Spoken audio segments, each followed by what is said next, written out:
Fala galera, bem-vindo a mais um Jogos do Radar. Eu sou Marcelinho e vamos aqui começar a nossa criação de cenário para essa quarta-feira, dia 21 de junho. Encerramos hoje a data FIFA, né? Derrota do Brasil 4-2 para Senegal. Estava agora conversando com um amigo meu, ele perguntou se ninguém ia falar sobre o vexame do Brasil. Não sei se foi vexame não, hein? Se a gente analisar que o Brasil tá com um técnico interino, sem o seu melhor jogador, alguns desfalques ali, né? Muitos jogadores improvisados, jogadores que nunca fizeram parte desse ciclo antigo da seleção brasileira, e pega uma seleção de Senegal que é campeão africana, né? A segunda melhor seleção africana, porque Marrocos teve um desempenho melhor na Copa do Mundo e pontuou mais do que Senegal, com um time que já vem de um processo longevo, né? Então, o Brasil perdeu para uma seleção africana, não foi a primeira, perdeu para o Marrocos no primeiro amistoso, né? Pós-Copa, perdeu para o Camarões, onde já estava mais classificado, mas pontuou, e assina embaixo que o Galvão falou, né? Que não podia perder para Camarões, como foi. Mas enfim, não vi como vexame, e comentei no grupo, né?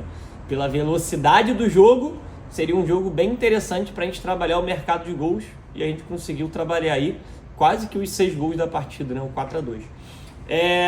Encerramos a data FIFA perfeito. Hoje no grupo VIP foram 30 entradas, 26 grinds, se eu não me engano, tá bom? Mais de uma unidade de lucro, né? 11% de lucro sobre a banca. Desde que começou a data FIFA, que foi o dia 14, se eu não me engano, de junho, né? Até agora, o dia 20, ela começou numa quarta-feira, né? E terminou na terça-feira. A gente fez 5,1 unidades de lucro. 51% de lucro sobre a banca, né? Tipo, subimos em 50% o nosso capital da banca só nesse período de data FIFA. Então, foi uma parada, foi um lucro absurdo. E eu comento, tem gente que não gosta muito de data FIFA, né? Eu prefiro, por conta do nível das equipes, eu tenho uma leitura muito melhor trabalhando no ao vivo do que tentando imaginar pré. As cotações realmente são mais baixas por conta do nível de enfrentamento, mas se você tiver uma leitura tranquila, né? Se você souber trabalhar com a sua gestão e com a sua metodologia, vocês vão se dar bem, tá bom? Então vamos lá, que a gente volta à Série A e à Série B do Campeonato Brasileiro, né? 6 jogos que a gente vai analisar aqui para quarta-feira, tá bom? E depois vai seguir normal. Acho que para quinta-feira também serão 6 jogos, mas no final de semana vem aí jogos de volta, né?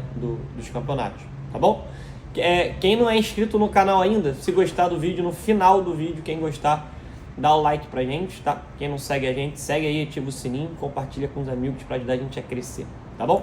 Vamos lá, Série A do Campeonato Brasileiro, São Paulo e CAP, né? Atlético Paranaense. São Paulo, que vem de derrotas, né? Maus resultados, vamos relembrar aqui. São Paulo é o 8º, o CAP é 7º, né? Quase a mesma pontuação, 16 pontos o CAP, 15 o São Paulo. Dentro de casa, São Paulo é um excelente mandante. São 5 jogos, 4 vitórias e 1 derrota. E o CAP fora não é um bom visitante. Tem uma vitória em 5 jogos. Vitória sobre o Internacional, se eu não me engano. Gol do William Bigode, né? O segundo gol. Uma cavadinha. Vamos orar aí pro nosso amigo. Mas não é um bom visitante. Pegar os últimos jogos do São Paulo. Vem de derrota pro Palmeiras 2-0. E derrota pro Grêmio 2-1, né? No campeonato.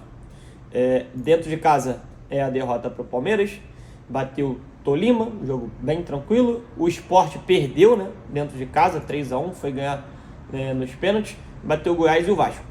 E o CAP fora, meio do empate contra o América Mineiro, estava vencendo o jogo, né? Se eu não me engano estava 2-0, tomou um empate no finalzinho do segundo tempo. Perdeu para o Botafogo, mas ganhou nos pênaltis, né? O Bento pegando os 2 pênaltis. Derrota para o Atlético Mineiro, o Bragantino e a vitória que eu comentei sobre o Internacional. Então os últimos jogos, os últimos 5 jogos, são 3 derrotas e um empate. 3 derrotas, um empate e uma vitória. Aqui dá para tentar trabalhar alguma coisa a favor do São Paulo, tá? No ao vivo, eu vou tentar trabalhar esse back São Paulo. Só que o São Paulo ele é melhor no segundo tempo, tá? é quando o time acelera mais o jogo. Então pode ser que a gente tenha um São Paulo não pressionando tanto o Atlético, mas tendo posse de bola, tá? Isso pode fazer com que no começo do jogo dê até melhor para trabalhar o Lei Atlético Paranaense, se a gente não tiver o Atlético saindo para o contra-ataque, mas no segundo tempo o São Paulo não tiver o resultado na mão, vai intensificar essa pressão e pode ser com uma odd até mais alta, ali perto de 2,20, 2,30, assim, que a gente consiga pegar alguma coisa a favor do São Paulo, tá? Vou ficar também de olho aqui no mercado de gols, caso o tricolor paulista não esteja na frente do placar, tá bom? Cruzeiro e Fortaleza, joguinho bem equilibrado também. Fortaleza é o 11º com 14 pontos, mesma pontuação do Cruzeiro, que é o 9º.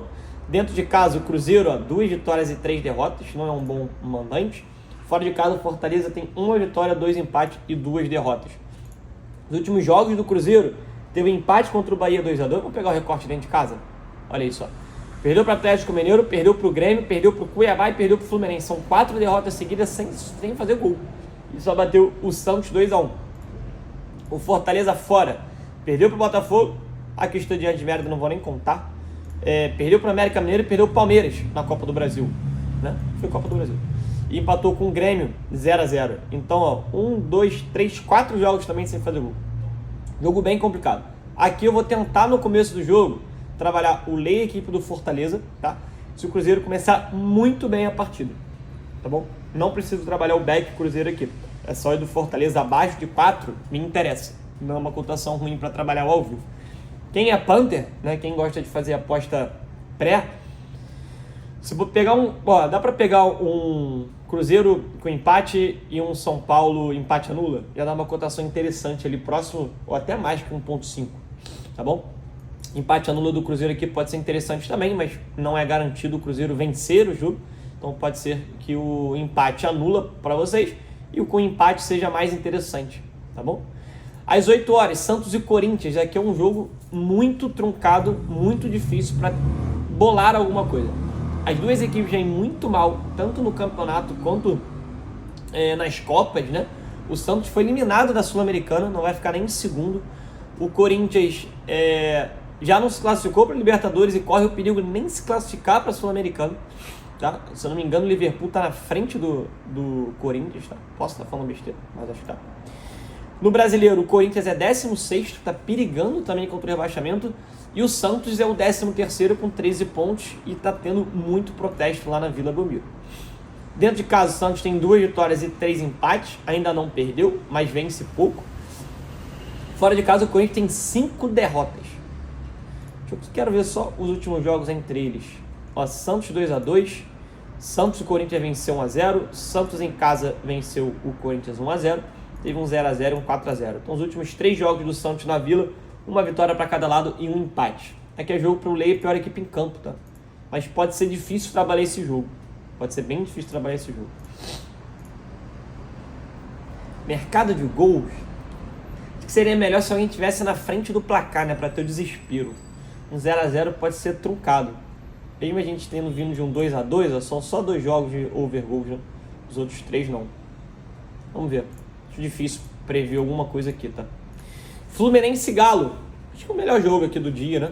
Para ver e para tentar trabalhar. Fluminense é 5º, o Atlético Mineiro é 4º. Jogo já de 6 pontos, né? Fluminense em casa, 3 vitórias e um empate em 4 partidas. Não perdeu ainda. E fora, o Galo é o melhor visitante. Olha o Cuiabá. São 3 vitórias, um empate e uma derrota. Aqui eu prefiro trabalhar o mercado de gols, que é o mais 1,5. Pode ser interessante aqui. O 2.0 acima de 1,50 pode ser bem interessante. Nos últimos jogos deles no Maracanã, ó, teve um Flu 5-3. Ó, se pegar os últimos jogos, só um jogo não deu over 1,5. Galo 2-0, Flu 5-3, Galo 2-1, Galo 1-0 e Galo 2-1. Tá? Vou fugir aqui do match odds. O Fluminense também não vem numa fase tão boa, né? Vou pegar os últimos jogos aqui. Vou pegar no geral, ó. Empatou com o Goiás 2-2. Perdeu para o River 2-0, bateu o Bragantino 2-1, tinha perdido para o Flamengo, Corinthians, The Strongs e Botafogo. E um empate com o Flamengo 0-0, onde merecia ter perdido. O Galo fora de casa bateu o Aliança Lima, o Cruzeiro, perdeu para o Corinthians, onde foi eliminado da Copa do Brasil. Vergonha nessa eliminação. Bateu o Coritiba e o Cuiabá. Tá? Então a gente tem um jogo com um time que precisa vencer, com o Fluminense, contra um dos melhores visitantes, ou melhor visitante do Campeonato Brasileiro, que é o Atlético Mineiro. Muito possível ser um jogo para trabalhar bem no mercado de gols. Tá?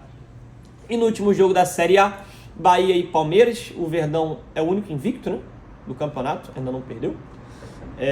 O segundo colocado, 6 vitórias e 4 empates. O Bahia é o 15º com 9 pontos.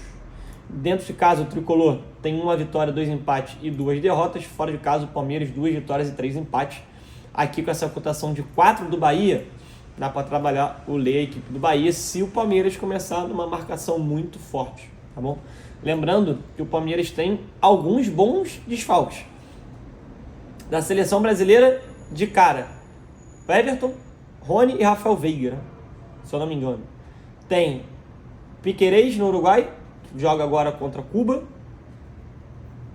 Não sei se tem mais gente, tá? Mas são desfalques importantes. Vou até depois ler, ver quem vai pro jogo, tá? Vamos ver se tem alguma coisa aqui. Vamos ver se tem alguma coisa aqui.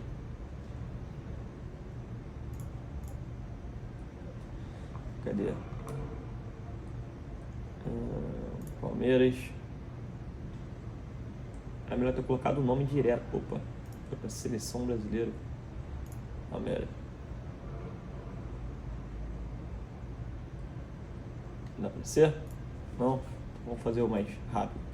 Globoesporte.com/Palmeiras. Vamos ver se já tem aqui alguma coisa sobre... Ai.